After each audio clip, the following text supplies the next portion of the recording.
Evening all, welcome back to Dugmer Junction. You join us today from the Highfield Road layout. So today's subject of the video is, for a change, not going to be about the Hornby Class 50, which is in the background. It's actually going to be regarding the Hornby HAA coal wagons. Now this is the very early edition, which has like the pivoted bogies. I think these was like the first releases of them. And what I've been trying to do recently is upgrade the wheels from the plastic ones to the metal ones, but I've not been having much success. So I've managed to resolve the issue now, but I just want to tell you how I've got there and what happened. So basically we ordered some Daypool wheels, and they come in a pack of 20 and they're called disc wheels from Daypool. I think they're like the standard 14.6 in diameter, but when we got them, when we were installing them into the wagons, the wheels were just dragging. So every time you put them on the track, the wheels are dragging across the rails and not rotating.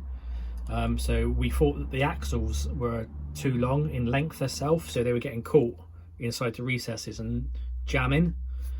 So they got sold on. I then went to the local show at Swindon Steam recently, and I was advised to buy some Bachmann ones.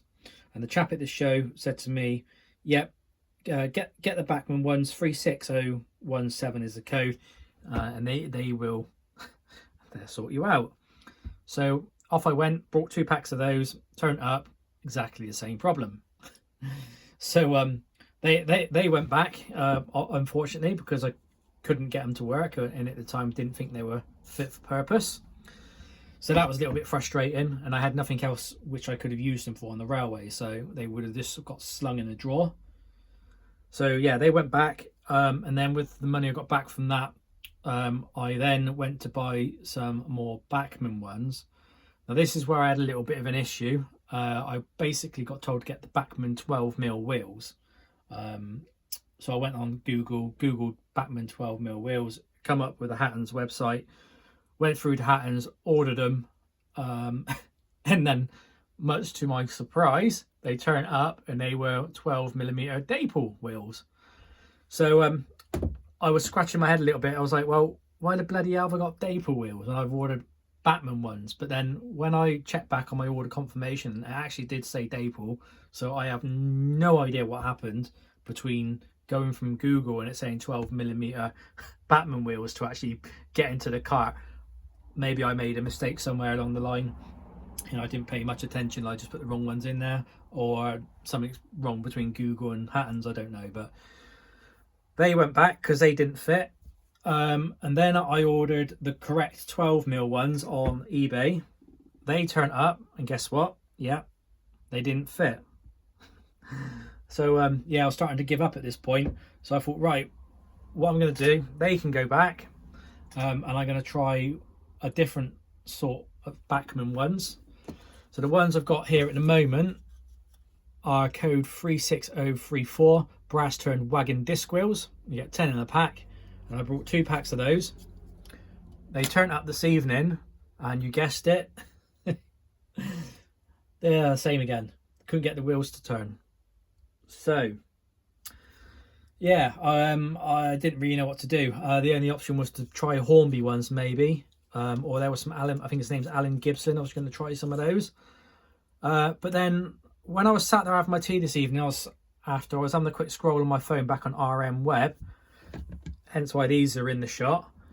Someone on there said, well, you could either try and get a little drill bit and you can drill out the holes just a tad by hand to make the holes a little bit bigger so the wheels spin freely, or alternatively you can get some pliers if you're brave enough on the side of the bogies, give them a tiny gentle little squeeze, and then that will cause the holes on the inside to be bigger, and it should make the wheels spin freely. So out I come to find me trusty old Moore grips, I think they're called, and they're perfect for the job. And just like Blue Peter, here's one I prepared earlier. I then got my Moore grips, put them on the side of the axle boxes, and I won't do it now because I've already done it on these, and gave them a very, very gentle squeeze. Tested them, and that was not doing it now, typically. But look, they feel, as you can see, spinning a lot freer. And when there were a few like this one, which was a little bit, oh, actually right now, but when there was a few which was a little bit stiff, just gave them another little bit of squeeze, and then yeah, they were all working perfectly fine. Check the back-to-backs, make sure they're okay, which they are, because you have got to be careful, because if you squeeze them too hard, you can move the back-to-backs out of alignment. And then yeah, so they fit now.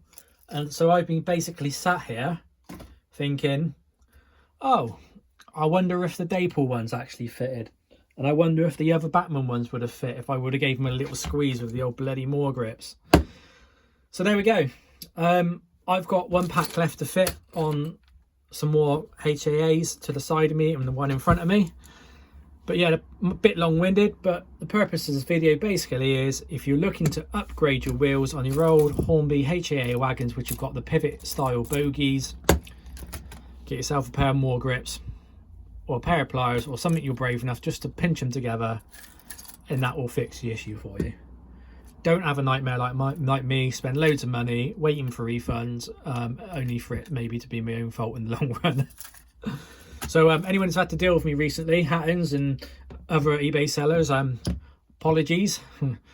Looks like with a little bit of tinkering I probably could have got it working, so apologies. But there we go, guys. There's a little tip for you to get your upgraded wheels working on your HAAs. Right, I'm going to sign off now. You guys take care. I'm going to crack on, and we'll see you next time.